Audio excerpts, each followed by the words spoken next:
Hey everyone, welcome back to the channel. I hope you're doing great.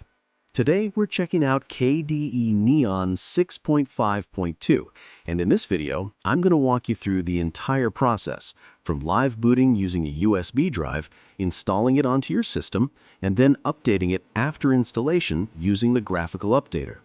We'll also take a quick look at the optional terminal method if you prefer that. So, if you're curious about KDE Neon or planning to install it for daily use, stay with me till the end. Let's get started. The first step is to download the KDE Neon User Edition ISO from the official website. Once that's done, we need to create a bootable USB drive. You can use KDE ISO Image Writer, Rufus, Balena Etcher, or Ventoy, whatever you're comfortable with. Once your USB is ready, plug it into your computer and restart the system. When it starts booting, press your boot menu key, F12, F10, ESC, or delete, depending on your hardware. Select your USB drive from the list, and KDE Neon will start loading into live mode. And here we are on the KDE Plasma desktop, running directly from the USB. At this point, you can test everything: Wi-Fi, audio, display settings, Bluetooth, anything you want to confirm before installing. When you're ready to install, double-click the Install KDE Neon icon on the desktop. Choose your language, click Continue, select your keyboard layout, and continue again. Next, you'll see installation options. If you want a clean installation, select Erase Disk. If you want to dual boot with something like Windows, choose Install alongside or manual partitioning if you're an advanced user. Now click Continue and choose your time zone by clicking on the map.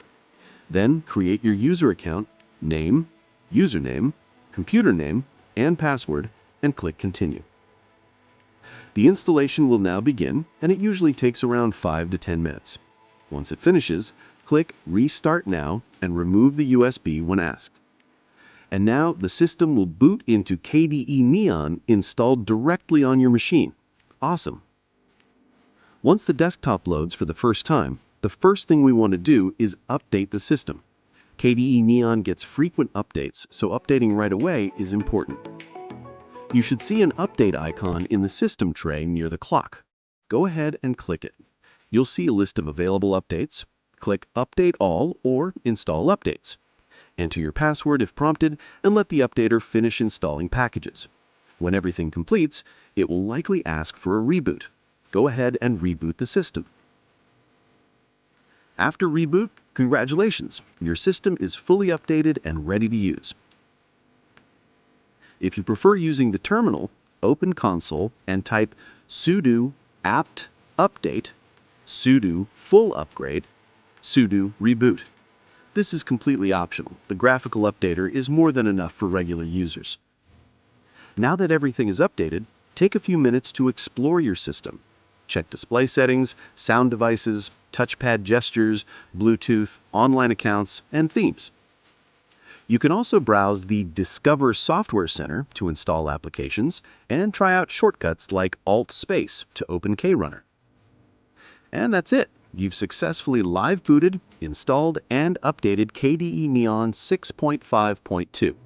If this video helped you, go ahead and hit the like button, subscribe to the channel, and comment below if you want tutorials on dual booting, NVIDIA drivers, themes, or KDE customization. Thanks so much for watching. Take care, and I'll see you in the next video.